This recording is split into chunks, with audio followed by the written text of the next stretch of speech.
O milagre de Fernanda, quando a fé venceu a beriliose. Fernanda tinha apenas 9 anos quando os médicos disseram que seu caso era sem esperança.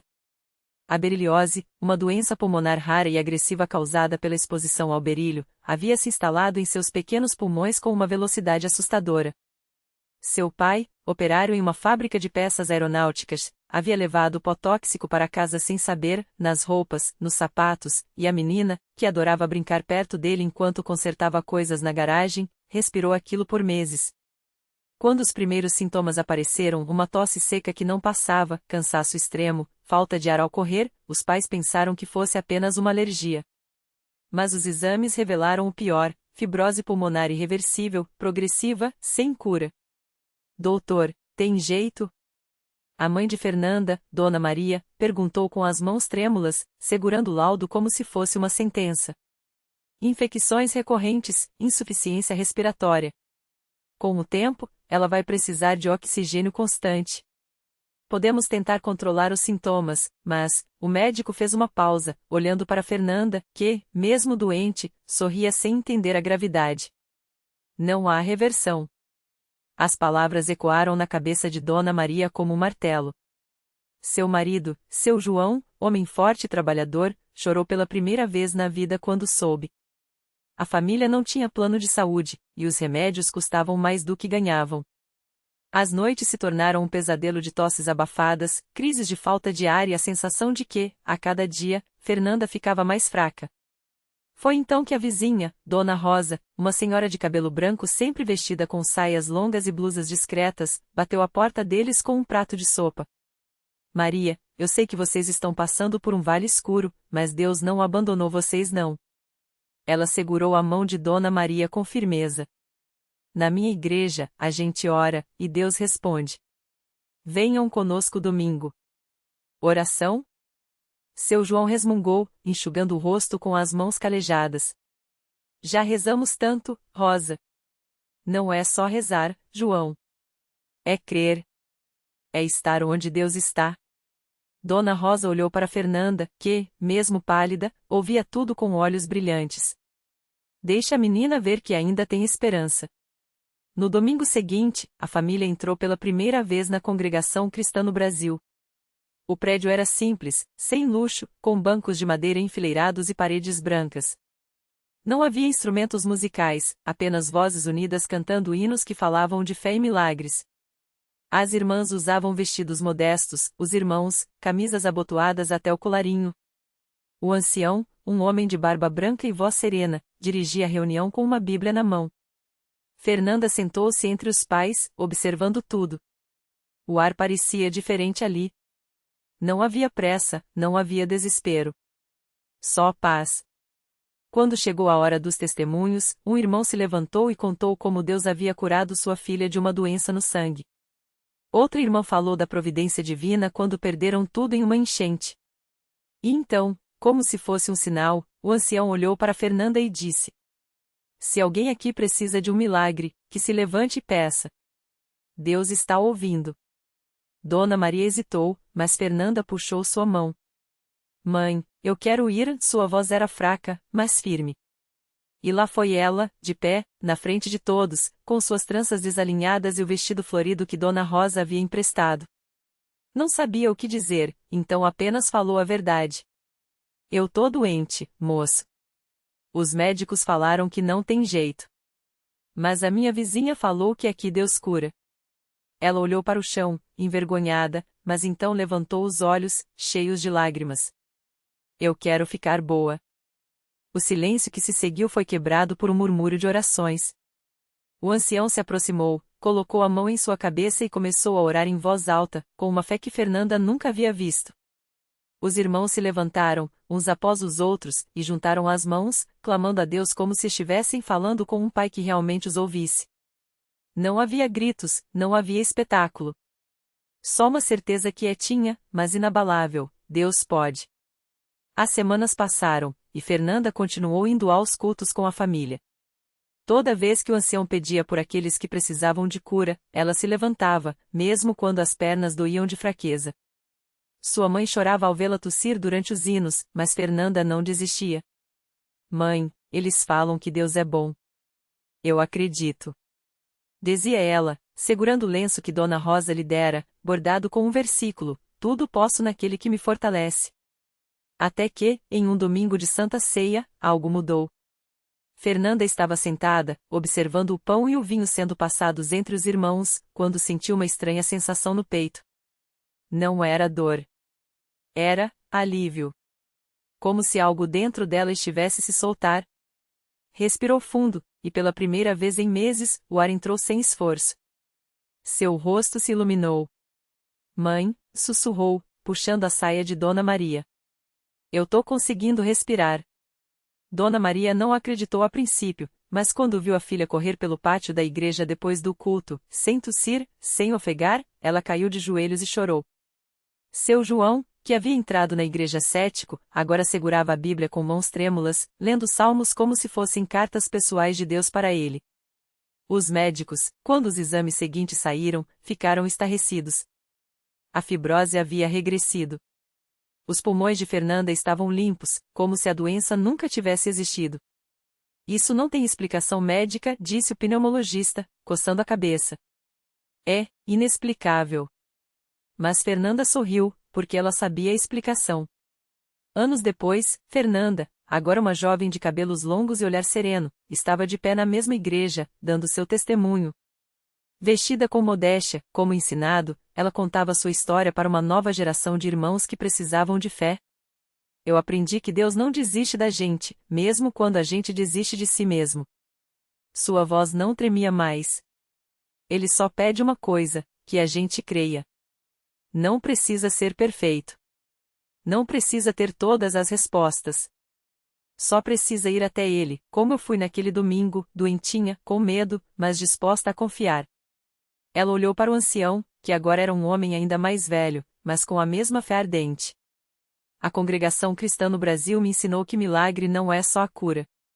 É a paz no meio da tempestade. É a mão do irmão que segura a sua quando você está fraco. É o hino cantado sem instrumentos, mas com o coração cheio. É a Santa Ceia, que nos lembra que Jesus venceu a morte por nós. Fernanda fez uma pausa, sorrindo para a mãe, que chorava de emoção nos bancos. E hoje, eu tô aqui para dizer, se Deus fez por mim, Ele faz por você também. Só não desista. O culto terminou com o hino a Jesus, amigo fiel, cantado por vozes unidas, algumas trêmulas de emoção.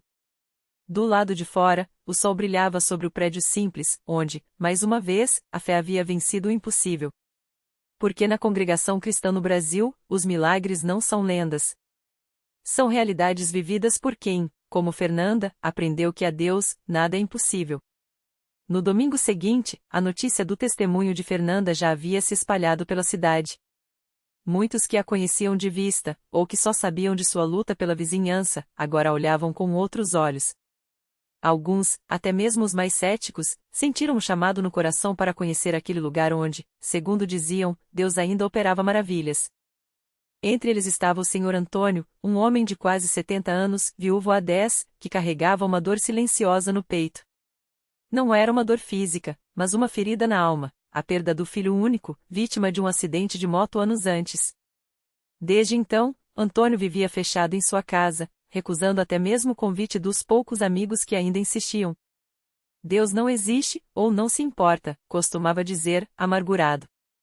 Mas naquela manhã, algo levou a entrar na congregação. Talvez tenha sido o jeito sereno com que Fernanda falou no testemunho que ouviu de longe, na semana passada. Ou quem sabe o hino que, sem querer, escutou pela janela aberta enquanto passava pela rua. O fato é que, quando o irmão que ficava na porta o cumprimentou com um sorriso sincero, Antônio não teve forças para virar as costas. Dentro do salão, tudo era simples, mas cheio de uma paz que ele não sentia há anos. As cadeiras de madeira, o piso sem luxo, as irmãs com seus vestidos modestos e os irmãos de ternos escuros. Não havia banda, nem telões, nem palmas ensaiadas. Só vozes unidas louvando a Deus como se ele estivesse ali, bem perto. E, de certo modo, estava. Quando o irmão que presidia o culto anunciou que iria haver um momento de oração pelos que precisavam de consolo, Antônio sentiu o coração bater mais forte. Ele não sabia orar, não sabia nem por onde começar. Mas quando viu uma irmã se aproximar com um sorriso e estender a mão, dizendo apenas, Deus te ama, irmão, algo dentro dele se quebrou. Foi então que o irmão José, um dos anciãos da igreja, se ajoelhou ao seu lado. Não fez perguntas, não deu sermões. Só colocou a mão no ombro de Antônio e começou a orar em voz baixa, como se estivesse conversando com um pai que já conhecia toda a dor daquele homem. Senhor, o senhor Antônio precisa sentir tua presença hoje. Sarar não é só o corpo, é a alma também. Toca nele, Jesus. Mostra que tu nunca o abandonaste. E foi aí que aconteceu. Não houve trovões, nem luzes brilhantes. Mas Antônio sentiu algo quente, como um abraço, envolvendo seu peito gelado por tanto tempo. Lágrimas que ele jurava não ter mais brotaram sem controle, e, pela primeira vez em anos, ele não teve vergonha de chorar. Não de tristeza, mas de alívio. Como se um peso imenso tivesse sido tirado de suas costas. Quando abriu os olhos, o irmão José ainda estava ali, agora sorrindo. Deus ouviu, irmão. Ele sempre ouve. Antônio não conseguiu falar. Só balançou a cabeça, enxugando as lágrimas com as mãos trêmulas. No final do culto, enquanto os irmãos se cumprimentavam com apertos de mão e abraços fraternos, Fernanda se aproximou. Não o conhecia, mas algo a levou até ele. O senhor é novo aqui, não é? Meu nome é Fernanda. Antônio olhou para aquela moça que, segundo os boatos, havia sido curada de uma doença que os médicos não sabiam explicar. E, pela primeira vez em muito tempo, ele sentiu uma centelha de esperança. Eu só queria agradecer, balbuciou. Não sei nem porquê, mas hoje eu senti alguma coisa aqui dentro. Fernanda sorriu, com os olhos brilhando. Isso é Deus, senhor Antônio. Ele tá só esperando a gente deixar ele entrar. Naquela noite, Antônio voltou para casa diferente. Não porque todos os seus problemas tivessem sumido, mas porque, pela primeira vez, ele não se sentia sozinho. No bolso, levava um pequeno Novo Testamento que o irmão José lhe dera, com uma marcação no Salmo 34, Chegai-vos a Deus, e ele se chegará a vós. E, pela primeira vez em anos, ele orou. Não com palavras bonitas, mas com o coração. Senhor, se tu estás mesmo aqui, me ajuda a acreditar de novo. E Deus, que nunca falha, começou a responder. Porque na congregação cristã no Brasil, os milagres não são só para alguns. São para quem, como Antônio, descobre que, mesmo nas noites mais escuras, a luz de Cristo nunca se apaga. E que, às vezes, basta um passo de fé para que tudo mude. Na manhã seguinte, Antônio acordou com um peso no peito, mas também com uma estranha paz. O sol entrava pela janela do seu quarto simples, iluminando o Novo Testamento que havia deixado sobre a mesa de cabeceira. Ele pegou o livrinho, passou os dedos pela capa desgastada e abriu na página marcada. O Salmo 34 parecia brilhar diante dos seus olhos, o anjo do Senhor acampa-se ao redor dos que o temem, e os livra. Antônio suspirou. Será que é mesmo para mim, Senhor? Ele não tinha certeza, mas algo dentro dele dizia que sim. Então, decidiu fazer o que não fazia há anos, ir ao culto na congregação. Quando chegou, o irmão José o recebeu com um abraço apertado, como se já soubesse que ele viria. Que bom que você veio, Antônio. Hoje vai ser um dia abençoado. Ele não sabia como, mas aquelas palavras o encheram de esperança. Durante o culto, enquanto os irmãos cantavam o Quão grande és tu, Antônio sentiu algo estranho acontecer. As lágrimas começaram a descer sem que ele pudesse controlar. Não eram lágrimas de tristeza, mas de alívio, como se uma carga invisível estivesse saindo dele. Quando o pastor começou a pregar sobre a misericórdia de Deus, Antônio sentiu que aquelas palavras eram só para ele. No final, quando o pastor fez o chamado para oração, Antônio não hesitou. Levantou-se e foi até a frente, onde irmãos e irmãs o cercaram, colocando as mãos sobre ele e orando com fé. Ele não ouvia todas as palavras, mas sentia o calor daqueles corações unidos em súplica. E então, como um sopro suave, veio a certeza: eu estou aqui, filho. Nunca te abandonei. Nos dias que seguiram, Antônio começou a notar mudanças.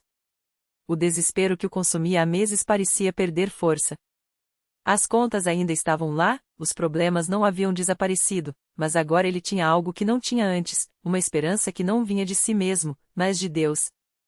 Uma semana depois, enquanto lia a Bíblia no intervalo do trabalho, um colega que sempre o via triste se aproximou. Antônio, o que está acontecendo com você? Você está diferente. Ele sorriu. É Deus, meu irmão. Ele me encontrou. E assim, passo a passo, Antônio foi descobrindo que o milagre não era só a solução dos seus problemas, mas a transformação do seu coração. Na congregação, ele aprendeu que a fé não é sobre ter todas as respostas, mas confiar em quem as tem. E Deus, fiel como sempre, continuou a agir. Porque quando um filho se volta para ele, o céu se move. E Antônio, que um dia pensou estar perdido, agora sabia, na CCB, ele havia encontrado não só uma igreja, mas uma família. E, acima de tudo, um pai que nunca o deixaria. Antônio não imaginava como aquelas palavras mudariam tudo. O colega de trabalho, curioso, começou a frequentar os cultos com ele. Era um homem cético, que ria das histórias de milagres, mas algo na paz que via em Antônio o intrigava. Se Deus fez isso por você, quem sabe não faz por mim também? Ele disse certa noite, depois de um culto onde o Espírito Santo tocou profundamente os corações. E Deus fez. Não da forma que o colega esperava, não foi um raio de luz ou uma voz do céu, mas através daqueles irmãos que o abraçaram sem julgamento, da oração sincera da irmã que sentou ao seu lado e disse: Deus te ama do jeito que você é. Pouco a pouco, as dúvidas foram se dissolvendo, e o que era curiosidade virou fé. Mais uma alma resgatada, mais um testemunho de que, na CCB, Deus não faz acepção de pessoas. Enquanto isso, em casa, a mudança em Antônio era tão visível que até sua esposa, que há anos vivia amargurada pelas decepções da vida, começou a notar. Uma noite, depois de um culto de família, ela o olhou com lágrimas nos olhos e perguntou: Esse Deus que você fala, ele também pode me perdoar? Antônio a abraçou forte e respondeu com a certeza de quem já havia experimentado: Ele não só pode, como já fez. Basta você abrir o coração. E ela abriu. Não foi fácil, as feridas do passado doíam, mas na congregação, ela encontrou irmãs que oravam com ela, que compartilhavam suas próprias lutas e vitórias. Aos poucos, o ressentimento deu lugar à gratidão, e o lar que antes era um campo de batalha virou um refúgio. Os filhos, que antes viam os pais discutirem, agora os viam de mãos dadas, cantando hinos antes de dormir. O milagre de Antônio não parou nele. Como uma pedra jogada num lago, o impacto de sua transformação se espalhou. Vizinhos que antes o evitavam agora o procuravam para pedir oração. Um deles, um homem viciado em álcool, chegou arrastado pela esposa, desesperada. Se Deus mudou você, talvez possa mudar ele também, ela suplicou. Antônio não prometeu nada, só disse: Vem, irmão. Deus está te esperando. E Deus estava. Naquele mesmo dia, durante o culto, o homem quebrou em lágrimas no altar. Os irmãos o cercaram, orando, e algo dentro dele se quebrou também, não à vontade, mas às correntes. Saiu dali diferente. Não foi uma cura instantânea, mas foi o início de uma jornada. Hoje, ele é um obreiro na congregação, ajudando outros que lutam contra os mesmos demônios que um dia o escravizaram. Antônio olha para trás e mal reconhece o homem que era. Aquele que pensava em desistir de tudo agora é um pilar na sua família e na igreja. Não porque seja perfeito, ainda tem dias difíceis, ainda enfrenta batalhas, mas porque aprendeu que a força não vem de si mesmo, e sim daquele que prometeu: Eu sou contigo. E assim, a história de Antônio se tornou mais um fio no grande tapeceiro de milagres que Deus tece na congregação cristã no Brasil. Não é uma história de heróis, mas de pessoas comuns que, ao se renderem, descobriram que o impossível é só uma palavra para quem não conhece o poder de Deus. Porque na CCB, os milagres não são lendas do passado, são realidades do presente, escritas a cada dia na vida daqueles que creem. A vida de Antônio mudou, mas ele sabia que sua jornada não era só para si. Cada testemunho que ouvia na igreja, cada irmão que via ser libertado de vícios, doenças ou desespero, lhe lembrava que Deus não faz milagres para serem guardados em silêncio. Era como se o Senhor sussurrasse em seu coração: agora é a sua vez de estender a mão para outros que ainda estão no escuro. Foi então que, numa tarde de sábado, após o culto, Antônio notou um jovem sentado sozinho nos fundos do salão. O rapaz, de cabeça baixa e olhos vermelhos, parecia carregar o peso do mundo. Algo naqueles ombros caídos fez Antônio recordar seus próprios dias de angústia. Sem hesitar, sentou-se ao lado dele. Tudo bem, irmão? Perguntou com voz calma. O jovem, chamado Rafael, levantou o rosto e tentou disfarçar as lágrimas. Não, não tá, murmurou. Tô aqui porque minha mãe me arrastou. Ela acha que Deus pode me ajudar, mas eu já tentei de tudo. Antônio não precisou ouvir mais para saber que aquele era um grito de desespero igual ao que já havia dado. Não ofereceu conselhos vazios nem promessas fáceis. Apenas contou sua própria história, as noites sem dormir, o vício que o consumia, a sensação de que não havia saída.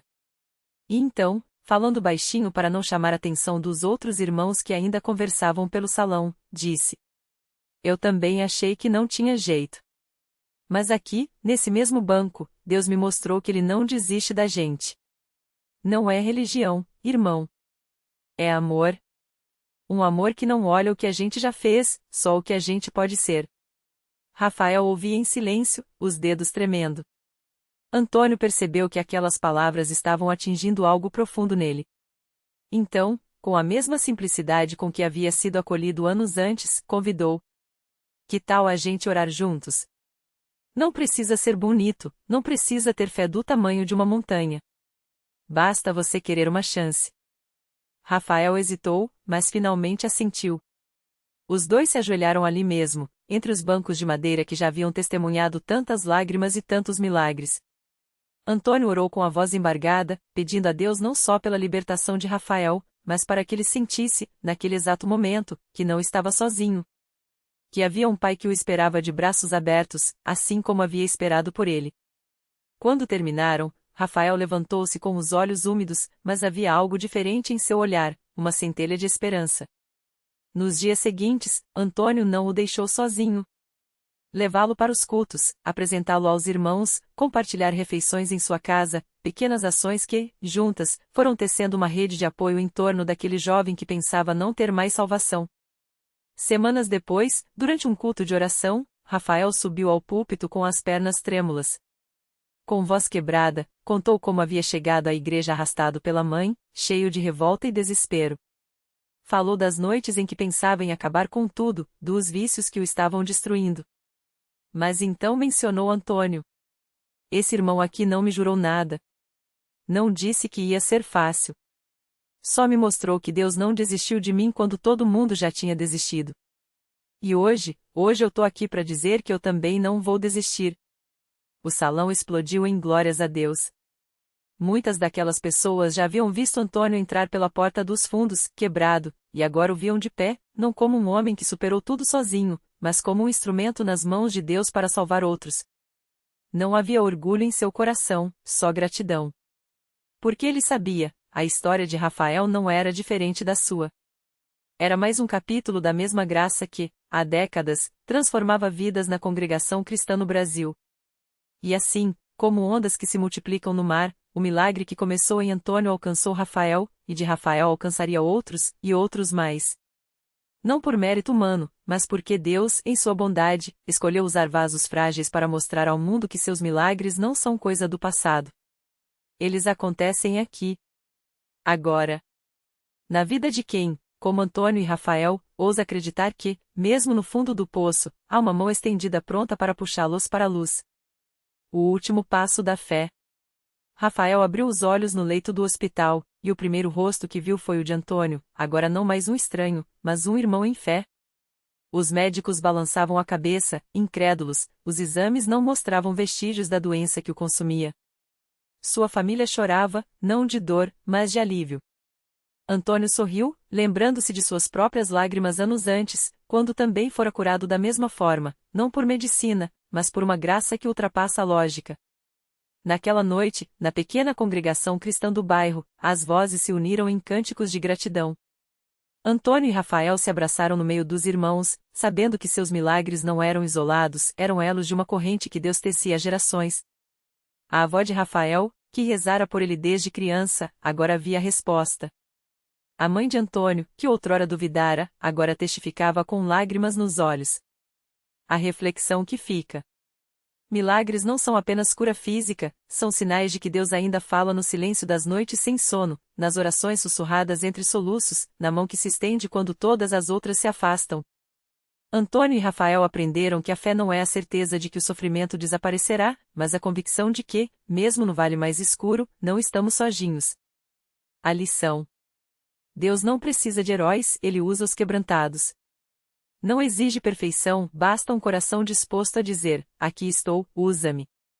O milagre de Antônio salvou Rafael, o de Rafael salvaria outros, não porque eram especiais, mas porque ousaram confiar quando tudo dizia para desistir. E assim, a história continua. Não como um conto terminado, mas como um convite. E se o próximo milagre estiver esperando por você? Talvez não na cura de um corpo, mas na restauração de uma alma, na reconciliação de uma família, na paz que chega quando menos se espera. Porque Deus ainda age. Ainda hoje. Ainda aqui.